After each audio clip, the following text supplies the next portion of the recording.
Bueno, vamos a continuar con la teoría, con el PowerPoint del tema 11, que es la segunda parte de dinámica. Bueno, nos quedamos en el principio de acción y reacción, que es la tercera ley de Newton, ¿vale? Entonces, bueno, tenéis que tener en cuenta que este principio tiene como base fundamental el que las fuerzas actúan entre dos cuerpos, en dos cuerpos diferentes. Eso es fundamental, ¿vale? Entonces, al actuar las dos fuerzas sobre cuerpos distintos, van a ejercer efectos también distintos. Bien, por ejemplo, este es el típico caso en el que se ve muy bien una fuerza a distancia, que es el peso. El peso es la fuerza que el planeta ejerce sobre todos los cuerpos que están en su superficie. Luego, tenemos dos cuerpos. Uno es el planeta Tierra y otro es un objeto, por ejemplo, un libro, que está apoyado en la superficie del planeta. Pues bien, la Tierra ejerce una fuerza de atracción que se llama peso sobre el libro. Pero a su vez, el libro, según la tercera ley de Newton, tiene que ejercer una fuerza igual sobre la Tierra, igual en módulo y dirección, pero de sentido contrario sobre la Tierra. Ahora vamos a ver un ejemplito en el que lo vais a entender perfectamente. Bueno, aquí os pone un ejemplo en el cual pues, es evidente que el efecto que sufre un libro por la atracción gravitatoria es un efecto notable, porque es un efecto que si dejáis caer cualquier cosa al suelo, notáis un efecto de una fuerza importante que es la que crea todo el planeta sobre un cuerpo. Sin embargo, la fuerza que ejerce un libro sobre todo el planeta es una fuerza que no es apreciable. ¿De acuerdo? Bien, mirad. Este ejemplo dice que un libro está apoyado en la superficie horizontal de una mesa y se tira de él horizontalmente con una cuerda ligera. Identifica. Ligera significa que no tiene masa, porque si no, tendríamos que tener en cuenta otras cosas que no vamos a ver este año. Dice, identifica las fuerzas que actúan sobre el libro y sus correspondientes pares acción-reacción. Bueno, entonces tiene que haber tantas fuerzas como parejas de cuerpos interaccionan. Es decir, si tenemos dos cuerpos, que van a ser la Tierra y el libro, para el peso habrá una reacción al peso. Para la cuerda habrá para la fuerza que tira de la cuerda habrá una reacción a esa fuerza, etcétera, etcétera. Entonces, mirad, bueno, vamos a... aquí hay un montón nos habla de todas esas fuerzas. Yo os lo voy a resumir con el dibujito. Mira, tenemos un cuerpo sobre una superficie horizontal. Entonces, hemos dicho que la primera fuerza que actúa es la que ejerce la Tierra sobre el propio libro o el cuerpo, que es lo que llamamos peso. Bien, fijaos que esa sería la fuerza que hace la Tierra sobre el cuerpo, pero el cuerpo, el libro, también hace una fuerza sobre la Tierra y he dibujado esta línea curva como representando el planeta Tierra, porque el cuerpo ejerce una fuerza sobre el planeta que sale desde el centro de la Tierra y que va en la misma dirección y sentido contrario a el peso. Tiene el mismo módulo que el peso, ¿de acuerdo? Luego sería la reacción al peso. La otra fuerza que nos decía es una fuerza que aplicada sobre el cuerpo y fijaos cómo la pinto dentro del cuerpo, porque su punto de aplicación es ese, dentro del cuerpo. Bien, entonces esa fuerza se llama tensión. Pues bien, la tensión va hacia allá, desde el cuerpo, porque es aplicada sobre el cuerpo y en la dirección hacia la parte positiva del eje. Sin embargo, fuera del cuerpo, justo en la superficie del cuerpo, aparece una reacción a la tensión. ¿De acuerdo? Luego son dos fuerzas de acción y reacción. La otra fuerza es la normal. La normal la ejerce el suelo sobre el cuerpo y la reacción anormal la ejerce el cuerpo sobre el suelo. Por eso la pinto ahí aplicada sobre el suelo. Y hemos pintado también una fuerza de rozamiento. Entonces, la fuerza de rozamiento se aplica sobre el cuerpo, ¿vale? Esta se aplica sobre el cuerpo. Entonces, la fuerza de rozamiento, como el movimiento inicialmente se va a ir hacia la derecha, la fuerza de rozamiento es una fuerza que ya iremos viendo, ya habéis visto un vídeo que os he mandado, va siempre en contra del movimiento. Entonces, esa fuerza de rozamiento se aplica sobre el cuerpo, es la fuerza que ejerce la superficie sobre el cuerpo. ¿De acuerdo? Por tanto, tiene que haber una reacción a esta fuerza de rozamiento, que es la que va a ejercer el suelo sobre el cuerpo. Ahí la tenéis, ¿vale? Por eso la he pintado ahí arriba. Es la reacción a la fuerza de rozamiento. Bien, vamos a ir viendo ya todas las fuerzas de contacto, pero antes quería recordaros un poquito las características fundamentales del peso, ¿vale? Hay que saber pintarlas muy bien, ¿de acuerdo? Ahí tienes la definición, es la fuerza que ejerce el planeta sobre cualquier cuerpo que está en su superficie y su módulo ya sabéis que se calcula como la masa del cuerpo en cuestión por la aceleración de la gravedad, 9,8 metros partido segundo cuadrado en la Tierra. La dirección es la línea recta, la línea que une el centro de masas del cuerpo con el centro de masas del planeta, que está en el núcleo del planeta, suponiendo que la Tierra es una esfera. Y el sentido va desde el cuerpo hacia el centro de masas del planeta, como hemos visto en el ejercicio anterior. Bueno, ahí os pongo que CM es el centro de masas que en algunos libros le llama centro de gravedad. Vamos a ir viendo las interacciones de contacto. Bien, se consideran interacciones de contacto aquellas fuerzas en las que tiene que haber un contacto físico entre dos o más cuerpos. Y vamos a ver las siguientes: la fuerza normal, la fuerza de rozamiento, la tensión y la fuerza elástica, la que aparece en los muelles, cuya ecuación matemática se conoce como ley de Hooke. Bueno, la primera es la fuerza normal y es la fuerza con la que una superficie sostiene un cuerpo que se encuentra apoyado sobre ella. Las características: su módulo va a ser la componente del peso perpendicular a la superficie. No tiene por qué ser siempre la normal igual al peso, sino que la normal será igual a la componente del peso perpendicular a la superficie, puesto que la dirección de la fuerza normal es siempre la de la componente del peso perpendicular a la superficie y su sentido va a ser siempre contrario a la componente del peso perpendicular a la superficie, ¿vale? Es muy importante recalcar que, como hemos visto antes, el peso y la normal no son fuerzas de acción y reacción, puesto que tanto el peso como la normal se aplican sobre el mismo cuerpo y para que sean fuerzas de acción y reacción tienen que estar aplicadas sobre cuerpos distintos, ¿vale? Luego, la reacción a la normal es otra fuerza que aparece en la superficie creada por el propio cuerpo. Ahí tenéis un ejemplito. En un plano horizontal, ese sería el peso y eso sería la normal, ¿de acuerdo? La normal es esa fuerza que aparece en el cuerpo por efecto del empuje que crea la superficie. En un plano inclinado, el peso ya sabéis que siempre va hacia abajo, hacia el centro de la Tierra. Y como podéis imaginaros, la fuerza normal, ponemos nuestros ejes, bueno, ahí descomponemos. Primero estoy descomponiendo el peso en sus dos componentes, P sub I y P sub X. Bien, y ahora voy a dibujar la fuerza normal. ¿Veis? La fuerza normal es perpendicular a la superficie, que esta es la superficie del plano. Luego es perpendicular a la superficie. Y veis cómo es una fuerza cuyo módulo, el módulo, esta flechita, es igual a este módulo de aquí. Luego, en este problema en concreto, la fuerza normal es igual a P sub I. Bien, vamos a ver la fuerza de rozamiento. Bueno, es la fuerza que aparece en la superficie de contacto de los cuerpos y se opone siempre al movimiento. Os he grabado un vídeo que os dije, este vídeo es muy importante. Echadle un vistazo porque os va a venir muy bien.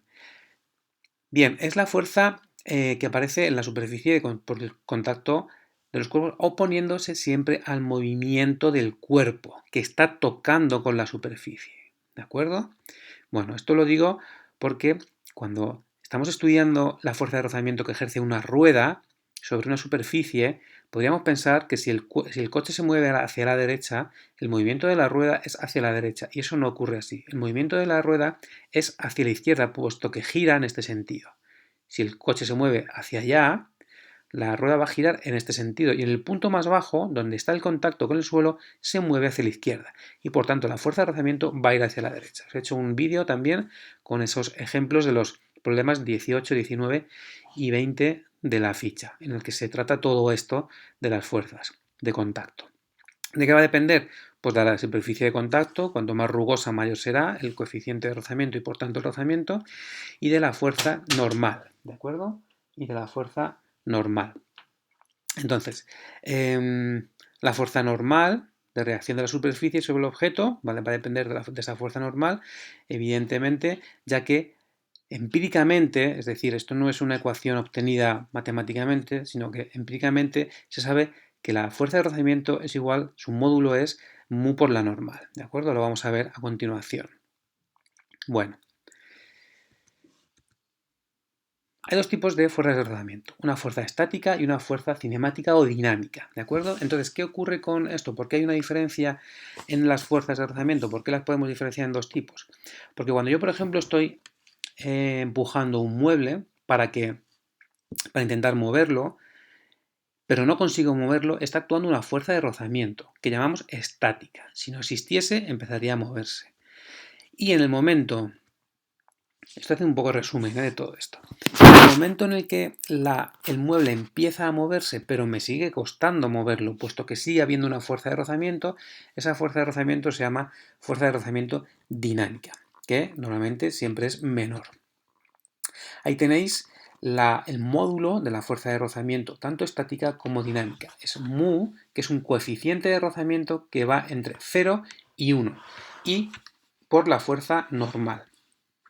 La fuerza normal va a depender del caso, puede ser m por g, el peso, puede ser mg seno de alfa, que sería p sub i, eso depende ya del problema, hay que calcularla en cada caso. Y en el caso de la fuerza de rozamiento dinámica, que es cuando ya está, por ejemplo, el cuerpo cayendo por el plano inclinado, bien, sería mu sub c, que es el coeficiente de rozamiento cinemático o dinámico, ¿vale? Aquí podemos poner una d por la normal. Bien, ahí tenéis las anotaciones pertinentes. Bien, estos son unos consejillos que os he puesto aquí para la resolución de los problemas de dinámica. Tenéis que seguir los siguientes pasos y veréis cómo poco a poco, si seguís estos pasos, no vais a tener ningún problema. Lo primero que hay que hacer es un dibujo del cuerpo con todas las fuerzas que actúan sobre él. Todas. Lo segundo, hay que dibujar unos ejes de coordenadas teniendo en cuenta que uno de los dos ejes normalmente va a ser el eje X, pero no tiene por qué, ¿eh? Uno de los dos ejes va a coincidir con la dirección del movimiento. Las fuerzas cuyas líneas de acción no coincidan con los ejes de coordenadas tendremos que descomponerlas sobre dichos ejes para poder de esta manera sumarlas. ¿De acuerdo? ¿De acuerdo? Aquí lo tenéis, para poder sumarlas. Una vez que tenemos descompuestas todas las fuerzas en esos dos ejes, ya podemos tranquilamente sumarlas. Y lo que hacemos a continuación es aplicar la segunda ley de Newton para los dos ejes por separado.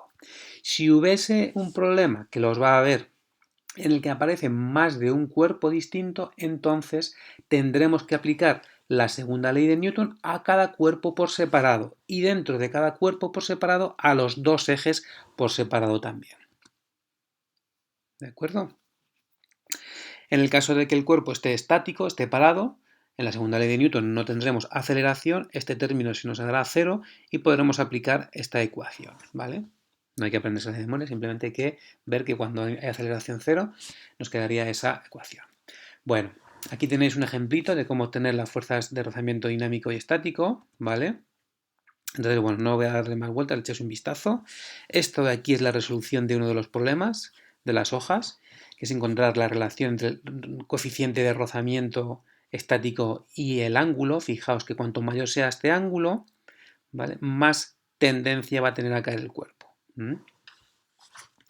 Bueno, le echéis un vistacillo, no me voy a parar mucho en esto. Y bueno, aquí tenéis también el movimiento en el plano horizontal, ¿vale?, que también vamos a hacer unos cuantos ejercicios de estos. Esto es la mejor forma de verlo, es con ejercicios. Aquí os dejo algunos ejemplos sobre la fuerza de rozamiento. Todo esto son ejemplos resueltos de fuerza de rozamiento. Todos ellos, ¿de acuerdo? Si moverá un baúl de 100 kilos situado a la superficie, pues nada, tenéis que ir viendo, calcular las fuerzas. Aquí, por ejemplo, en este caso, en este es un baúl, que nos dicen que se mueve, que está apoyado en un plano inclinado 15 grados, ¿de acuerdo? Y nos dan los coeficientes de rozamiento estático y dinámico. Entonces nos dicen que si se moverá. ¿Vale? Bueno, os voy a dejar aquí todos estos ejemplos y no me voy a parar mucho, voy a pasar al siguiente tipo de fuerzas, que es la tensión.